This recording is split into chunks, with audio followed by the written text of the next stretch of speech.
नमस्कार दोस्तों।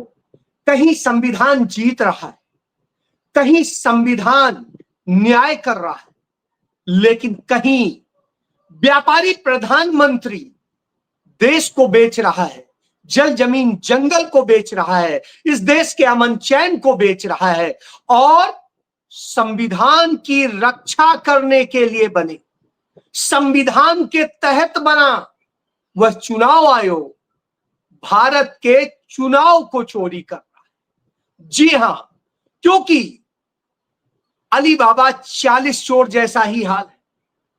40 चोर घूम रहे हैं चारों तरफ।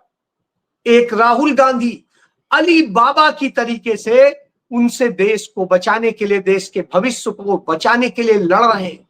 और जब वो लड़ते हैं तो उनके खिलाफ ये 40 चोर 40 जगह साजिशें करते हैं। एक जगह नहीं, 40 जगह।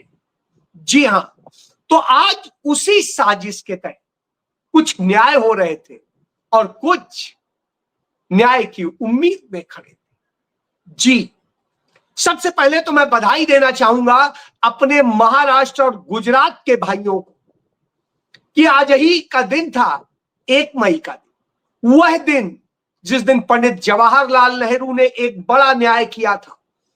भाषा के आधार पर 2 नए राज्य बनाए थे। एक महाराष्ट्र जो मराठी मानुष की बात करते हैं, और एक बनाया था गुजरात जो गुजराती भाषा का प्रतिनिधित्व करते हैं। जी हां, ये 2 राज्य बनाए थे उन्होंने, और 1960 में जब यह 2 राज्य बना के खड़े किए थे, यहां के लोगों से बड़ी उम्मीदें थी कि ये लोग देश को एक दिशा देंगे, देश की दशा सुधारने में मदद करेंगे, और इन्होंने की भी। लेकिन अंततः ये उस झूठ के जाल में फंस गए और अपने राज्य को भी बर्बाद कर रहे हैं, उसके मूल स्वरूप को भी बदनाम कर रहे हैं, और वहां से निकले हुए लोग आज पूरे देश की बर्बादी की ताबीर लिख रहे हैं। जी, यह सच है, और जब यह सच हो तो तमाम सच पे बात करनी पड़ती है। सबसे पहले मैं बात करूंगा कि 15 जनवरी 2025 को भारत के नेता प्रतिपक्ष राहुल गांधी ने दिल्ली में इंदिरा भवन, कांग्रेस मुख्यालय इंदिरा भवन का उद्घाटन करते हुए एक बात कही थी जिसे हर किसी को समझनी चाहिए थी। उन्होंने बड़े सलीके से बताया था कि अब लड़ाई सिर्फ भाजपा आरएसएस से नहीं है, अब लड़ाई इंडिया स्टेट्स से। और इंडिया स्टेट्स से क्यों है? क्योंकि तमाम संस्थाओं पर बीजेपी आरएसएस ने अपने लोगों को बैठा दिया है और कब्जा कर लिया है। वो इस देश के संविधान को खत्म कर रहे हैं, न्याय को खत्म कर रहे हैं, और इस देश की संपदा को लूट करके अपने चहेते अडानी अंबानी जैसे पूंजीपतियों को दे रहे हैं। राहुल गांधी का यह कहना था कि सबसे बड़ा झटका तो जिसे लगना था वो आरएसएस बीजेपी के ही लोग थे, अडानी के ही लोग थे। तो वही हुआ, उनके उससे पोषित लोग अदालतों में पहुंचने लगे। किसी ने बिहार में उनके खिलाफ मुकदमा कर दिया, तो किसी ने उत्तर प्रदेश की संभल कोर्ट में कर दिया। तो उत्तर प्रदेश की संभल कोर्ट में एक बीजेपी की गुप्ता लड़की कहें क्या कहें, अब उसके बारे में तो खुद ही अपने आप में लगता है कि किस तरह की स्थितियां हैं और कहां से आएंगी। तो वहां पर जिस तरीके से उसने मामले की शिकायत की थी, वहां की कोर्ट में जो थी कि राहुल गांधी ने किस तरीके से, सिमरन गुप्ता, तो वो सिमरन गुप्ता ने वहां की कोर्ट में याचिका आवेदन किया कि राहुल गांधी के खिलाफ देशद्रोह का मामला दर्ज किया जाए और उनको देशद्रोह के मामले में सजा की जाए, इतनी कड़ी सजा हो जो नजीर बन जाए।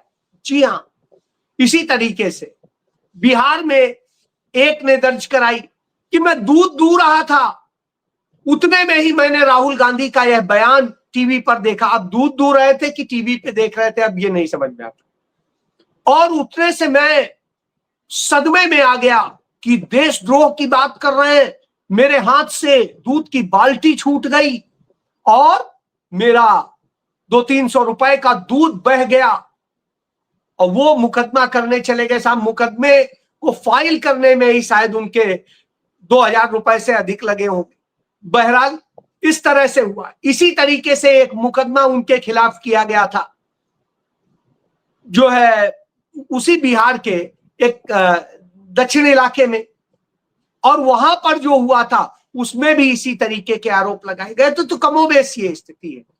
बहरहाल संभल की अदालत ने इसे सुना और सुनने के बाद मेरिट के आधार पर डिसाइड किया कि इस तरह के ये फालतू के आरोप है, इनका कोई मतलब नहीं, और उन्होंने वह आवेदन खारिज कर दिया सिमरन गुप्ता का। अब सिमरन गुप्ता तो भाजपा ही है, तो भाजपा का पूरा तंत्र लगा।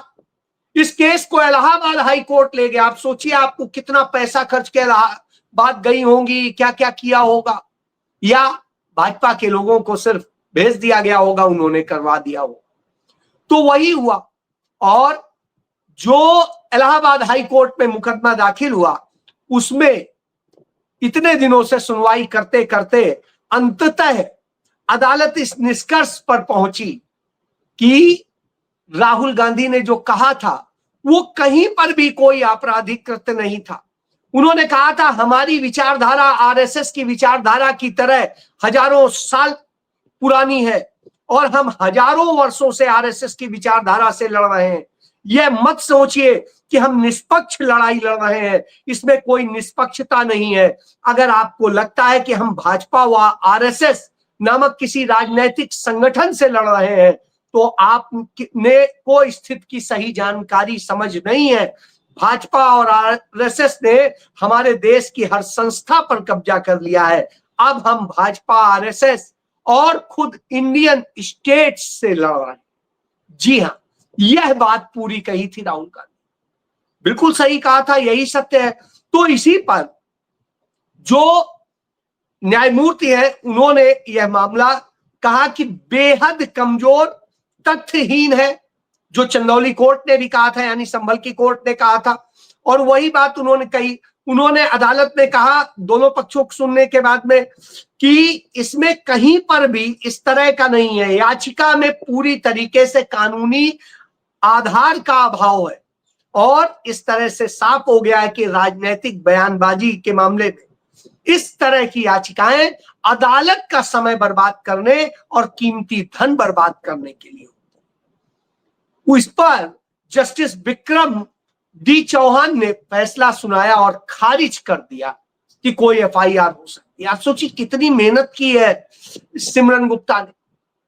तो इसी तरीके से आपको याद है कि जो कर्नाटक से आकर के भाजपा का वह कार्यकर्ता पहले रायबरेली की अदालत में, लखनऊ की अदालत में, फिर लखनऊ के हाई कोर्ट में, सब जगह याचिका करता है कि राहुल गांधी तो ब्रिटिश नागरिक हैं, राहुल गांधी तो ऐसे हैं, पता नहीं सो के जागा है। राहुल गांधी तो 2004 से देश की संसद के सदस्य हैं, तब से आपने नहीं किया, अब आप यह कह रहे हैं। बहरहाल कोई बात नहीं, आपकी इच्छा है। तो उस पर जिस तरीके से अदालत को भ्रमित किया गया, जिस तरह का माहौल बनाया गया और सरकारी वकील ने भी उसमें साथ दिया, वह अपने आप में दुर्भाग्यपूर्ण था। अंत में उस जस्टिस ने उस केस को जो है एफआईआर के योग्य नहीं समझा। और यही नहीं, जब उन पर आरोप लगा तो उन्होंने कहा कि नहीं, अब हम इस केस की सुनवाई नहीं करेंगे, मैं किसी उसमें नहीं पड़ता। तो इस तरह से हुआ, और उस मामले में भी भाजपा रह गई। अब तक पूरी साजिश रची गई थी, हेडलाइन मैनेजमेंट हुआ था, लेकिन साहब वह भी साबित हुआ। और अब जो इसमें सबसे बड़ा और एक फैसला आता है, वो फैसला आया है देश के सुप्रीम कोर्ट से, और ये सुप्रीम कोर्ट से ये फैसला किया है। तो इस फैसले में जो कांग्रेस पार्टी के मीडिया सेल के प्रमुख हैं पवन खेड़ा, जिनके खिलाफ असम का वह भ्रष्ट और किस किस तरह के कर्मों में शामिल, मैं उसको नहीं कहूंगा, उस शख्स ने करवाया, ड्रामे किए, और उसके बाद में उनके खिलाफ जो मुकदमे दर्ज कराया और जिस तरह से असम की पुलिस एकदम से दौड़ती हुई, जबकि आचार संहिता लगी हुई थी, आदर्श आचार संहिता, चुनाव आयोग के अधीन थी उस समय पुलिस, लेकिन पुलिस आदेश तो चुनाव आयोग का नहीं मान रही थी, वो तो हेमंता बिस्वा शर्मा का मान रही थी। भागते हुए दिल्ली आई, दिल्ली थे ही नहीं, वो तेलंगाना में थे। बहरहाल उनके घर में घंटों परेशान किया, उनकी बहन, उनके और लोगों को, उनके घर में जो लैपटॉप, मोबाइल और दूसरी चीजें पड़ी हुई थी वो उठा ले गए, जिसका कोई इससे कंसर्न नहीं था। बहरहाल वो अपनी पत्नी के पास में तेलंगाना में थे, पवन खेड़ा को जब यह खबर मिली तो वो वहां की अदालत में गए, साहब ये क्या है, और यदि ये है तो मुझे टाइम दिया जाए, ट्रांजिट रिमांड दी जाए, ट्रांजिट बेल दी जाए, मैं जाके वहां की अदालत में शामिल होता हूं और जांच में सहयोग करता हूं। अदालत ने 1 सप्ताह की उन्हें ट्रांजिट बेल दे दी। तो हेमंता बिस्वा शर्मा की पुलिस, सरकार और भारत सरकार, क्योंकि तुषार मेहता उसमें पैरवी करने आए, तुषार मेहता जो देश के अटॉर्नी जनरल ऑफ इंडिया है, तो अब आप सोचिए राज्य का मामला था, यहां पर ये हो रहे, और इस तरह से करके वो अपीयर हुए और कहा नहीं बेल कैंसिल कीजिए, बेल कैंसिल हो। बहरहाल कांग्रेस पार्टी, राहुल गांधी ने कहा हम पवन खेड़ा के साथ आखिरी क्षण तक खड़े हैं और पवन खेड़ा हमारे योद्धा हैं। और उसके बाद में वहां से गुवाहाटी हाईकोर्ट गए, गुवाहाटी हाईकोर्ट ने खारिज कर दी। फिर सुप्रीम कोर्ट आया और सुप्रीम कोर्ट में अभिषेक मनु सिंघवी ने पूरी दलीलें पेश की, तो 3 पेज में अदालत ने सिर्फ हेमंता बिस्वा शर्मा के जो अभद्र, अपमानजनक और न जाने किस तरह से असंसदीय, असभ्य शब्दों के इस्तेमाल के सबूत दिए। अदालत ने 3 पन्नों में उसका जिक्र किया और फिर उसके बाद कहा है ये राजनैतिक विद्वेष से भरा हुआ केस है, और इस आधार पे उन्होंने उन्हें अग्रिम जमानत दी और जांच में सहयोग करने का हुक्म दिया। अब आप सोचिए, न्याय मिला, लेकिन कितनी देर भटकना पड़ा। यदि कोई सामान्य व्यक्ति होता तो इतना नहीं लड़ सकता था, उसको तो जबरदस्ती परेशान कर दिया जाता, रुला दिया जाता। देश का सबसे महंगा, सबसे बड़ा वकील कांग्रेस के प्रवक्ता के लिए खड़ा हुआ, क्योंकि राहुल गांधी ने वह सेना बनाई है, वो बब्बर शेर बनाए कि लड़िए हम आपके साथ, जब आप देश के लिए लड़ेंगे, समाज के लिए लड़ेंगे तो हम आपके साथ खड़े होंगे। तो यह है, क्योंकि लगातार यही है, तो वही इसीलिए राहुल गांधी आगाह करते रहते हैं। राहुल गांधी ने आगाह किया था अभी 1 हफ्ते पहले और बताया था कि कैसे 29 तारीख को चुनाव हो जाने दीजिए और उसके बाद में कैसे रेट बढ़ेंगे तेल गैस के और ये सरकार लूट मचाएगी, तो आपको देखना पड़ेगा। ये देख लीजिए राहुल गांधी ने जो ट्वीट किया था, दोनों, और कैसे लूट मचा रही है सरकार, दोनों चीजें देखिए। राहुल गांधी ने कहा था चुनावी राहत खत्म, महंगाई की गर्मी तैयार, 29 अप्रैल के बाद देखिए पेट्रोल डीजल सब महंगे होंगे। जब तेल सस्ता था मोदी सरकार ने अपना मुनाफा रखा, अब महंगा है तो बोझ जनता पर डालेगी और सत्ते की लूट मचाती सरकार जनता के को बस महंगाई की मार, ये राहुल गांधी ने कहा था। अब आप देखिए, जो गरीब लोग यूज करते हैं सामान्य तौर पर 5 किलो वाला छोटू सिलेंडर, उस पर भी 261 रुपए कीमत बढ़ गई है, और जो 19 किलो का कमर्शियल गैस सिलेंडर होता है उस पर 994 रेट बढ़ गया है। यानी अब 2500 से 3000 के बीच में विभिन्न राज्यों में ये मिलेगा। और ये ऐसा नहीं कि आज ही बढ़ा है, यदि आप देखेंगे तो 1 जनवरी को पहले ही दिन रेट बढ़े थे, 1 जनवरी के बाद में फिर 1 फरवरी को बढ़े, फिर 1 मार्च को बढ़े, फिर 7 मार्च को बढ़े, फिर 1 अप्रैल को बढ़े और फिर 1 मई को बढ़ गए। और ये थोड़े बहुत नहीं बढ़े हैं, इतने बड़े हैं कि आप समझ लीजिए सामान्य आदमी वो नहीं कर सकता। सबसे पहले 111 रुपए बढ़े, फिर 50 रुपए बढ़े, फिर 31 रुपए बढ़े, फिर 115 रुपए बढ़े, फिर 218 रुपए बढ़े, फिर 994 बढ़ गए। अब आप इससे समझ लीजिए इस तरीके से नरेंद्र मोदी ने बढ़ाया। और जब ये बढ़ा के लूट कर रहे हो तो आप कहेंगे फिर क्यों नहीं बढ़ेगा, जब इतना नुकसान हो रहा है, तेल इतना महंगा हो रहा है, गैस महंगी हो रही है। जी महंगी हो रही, हम नहीं इनकार करते, लेकिन इसी देश में इतनी सस्ती रही है कि यदि हम 2025-26 की सिर्फ बात करें, ज्यादा पुरानी नहीं जाते, 2025-26 का जो फाइनेंशियल सेशन है इसकी बात करें तो रोजाना भारत की तेल कंपनियां प्रॉफिट कमा रही थी 116 करोड़। जी हां, हर कंपनी इससे ज्यादा बेनिफिट कमा रही थी, लाभ कमा रही थी। और जब लाभ कमा रही थी तो हमें यह भी जानना चाहिए कि किस तरीके से इन्होंने इस लाभ को हजम कर लिया। आज से नहीं बात करिए, आप यदि इसको देखिए 2020 से, तो 2020 से लगातार इस तरह कर रहे हैं। जब $40 प्रति बैरल पर तेल था, कुकिंग गैस और सस्ती थी, उस समय से भी लूट करते चले आ रहे, और उस समय से इतना पैसा इन्होंने भर लिया कि आप कह नहीं सकते कि इन्होंने किस किस तरीके से किया। तब हमारे लिए तो गुरु बन के राहुल गांधी ही आ जाते हैं, वो बताते हैं कि किस किस तरीके से ये क्या क्या गुनाह करेंगे। इनको कोई फिक्र नहीं है, न देश के गरीबों की, न मजदूरों की, न आदिवासियों की, न पिछड़ों की, न दलितों की, किसी की नहीं। यही वजह है।